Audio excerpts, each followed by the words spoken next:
Survivors, I really need your help. I hate zombies, and it'd be good if you can deal with this little zombie apocalypse for me. There are many unexpected kinds of reanimated wasteland necrotics for you to face as well, some you have never seen before. Today I'm bringing you the best new playable games that are centered around surviving the undead. But will you be able to last the night in any of them? Let's find out. Beginning the reanimation, Ultimate Zombie Defense 2.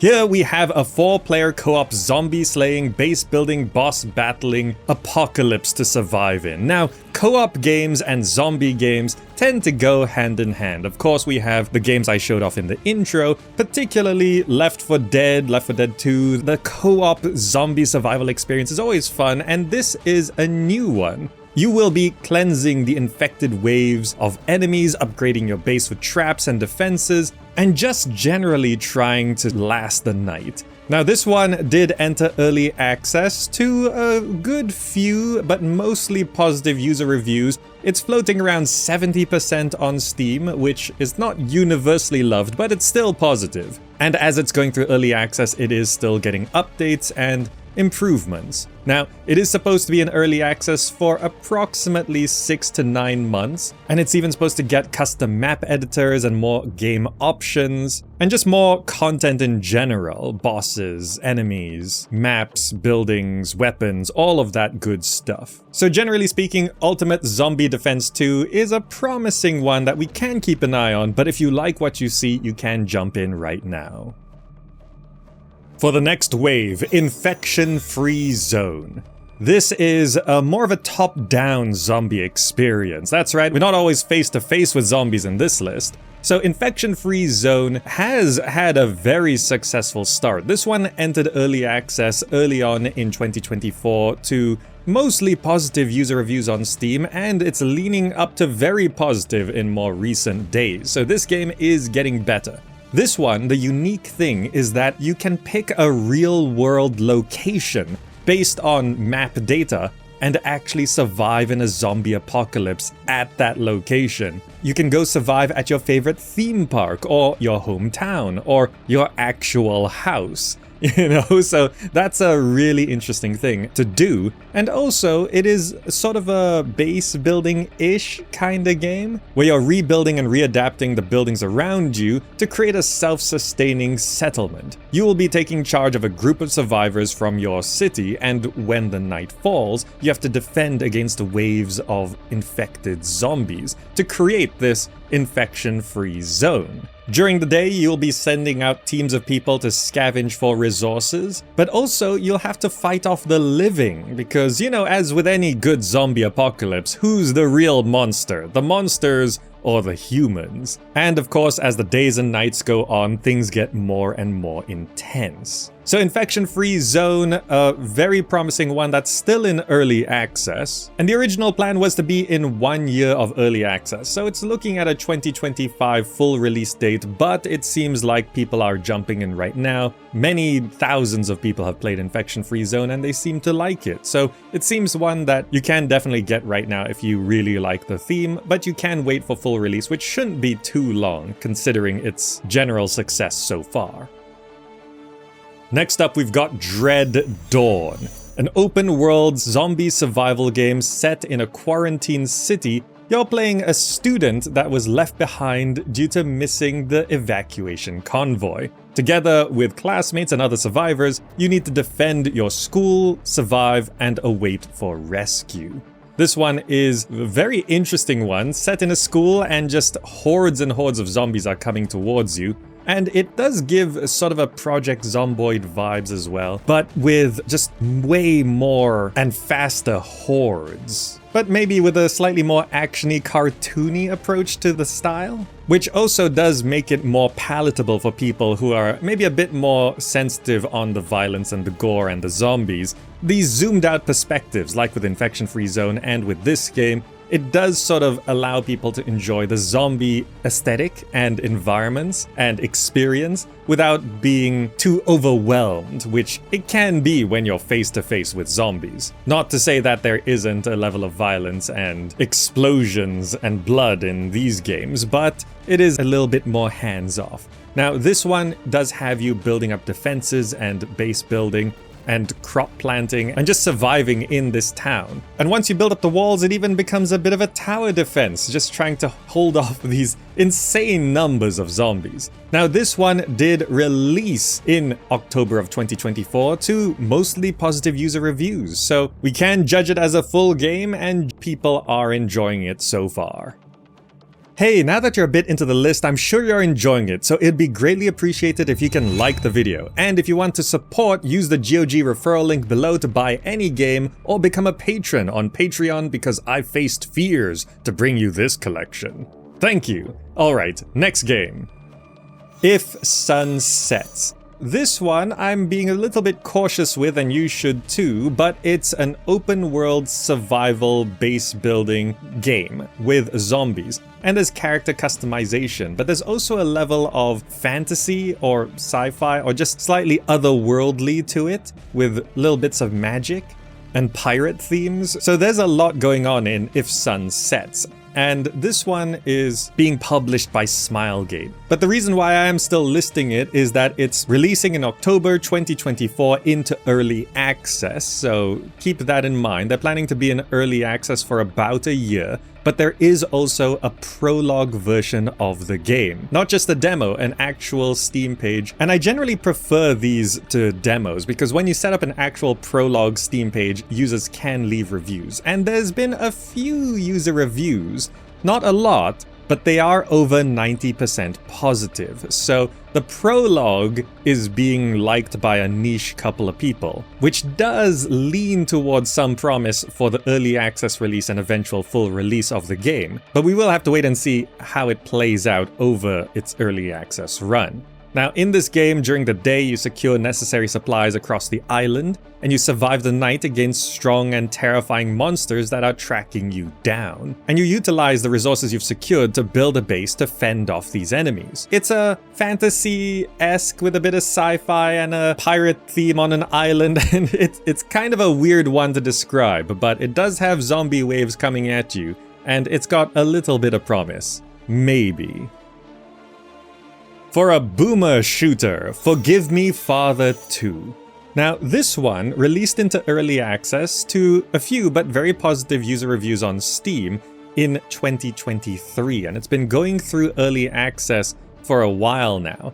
It also has just released out of early access to a full release. The unique thing here, though, is its art style. It has this comic book-esque art style, which just looks really unique and interesting, and it really lends itself to the Lovecraftian imagery and thematics in the game. Now, this is, as I said, a boomer shooter, which means, generally speaking, it's the old-style school of shooting games. Think Quake and Wolfenstein 3D, where you're going through spaces shooting at enemies.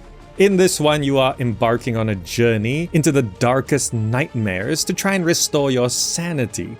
You blast your way through hordes of possessed enemies and unlock an arsenal of weapons and abilities. And I do want to mention here that people often say, oh, people just throw the word Lovecraftian around because, oh, anything with any kind of horror, it's just Lovecraftian. But no, Lovecraftian is a very specific kind of horror, notably cosmic horror with religious undertones.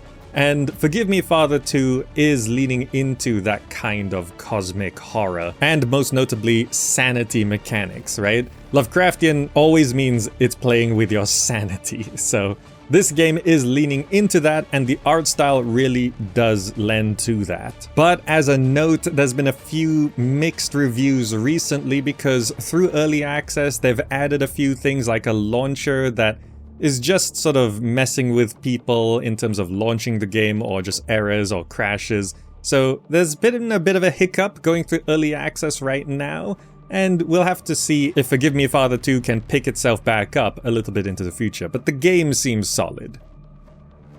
For another classic take with zombies, Connection: The Nightmare Within. This is a puzzle adventure horror game, survival horror, which is definitely inspired by Resident Evil, Silent Hill, Alone in the Dark, those kinds of old school games, where you're going through this environment, there's some kind of story, and you're facing enemies and puzzles. And a lot of people do want these more classic experiences, we can see with remasters and remakes that I'll be talking about a little bit later. And also as modern games in these classic series like the modern Resident Evils sort of go more modern, sometimes people want the classic look but still a new game, and you get these sort of spiritual successors or inspired games. So Connection: The Nightmare Within does sort of emulate these classics, and solving a mystery can be super compelling in a horror stressful environment, because when you have these stressful environments, you have to have this kind of motivation to keep you going, whether it's the satisfaction of blowing up your enemies, or it's solving the mystery, or both. And mystery is always a really good way to just sort of keep pulling the player forward, because you want to know why, you want to know how, you want to know what is happening. So this one does go into that. Connection: The Nightmare Within is just about releasing, but it does also have a free demo at the time of recording, so people have been checking it out and playing with it. And also I should note that as it's a classic game, you might be wondering about the camera, and it does actually give you the option to have fixed camera or over the shoulder, because sometimes you want the classic experience but not too classic. So it's great to have these options on how you want to play the game and how nostalgic you're feeling on that particular day. You can go check out Connection: The Nightmare Within. Being even more classic, Echoes of the Living. Now this one is a little bit forward-looking, but it's meant to be releasing soon, and it's a dark, classic survival horror, even more inspired by the 90s. It's got that camera in the top corner of the room, or just fixed cameras as you're walking through these environments, and it's really inspired by the classic survival horrors. Resident Evil, Alone in the Dark, all of those good ones. And spiritual successors to old games are often the best way to re-experience those old games. Because I did mention the modern games in these series go in very modern directions, which not everyone likes. Whenever games evolve to new mechanics, new styles, it does tend to leave a portion of the players behind. So it's great to have games like Echoes of the Living, where it does give you an option to go back and have those experiences without playing the same game again.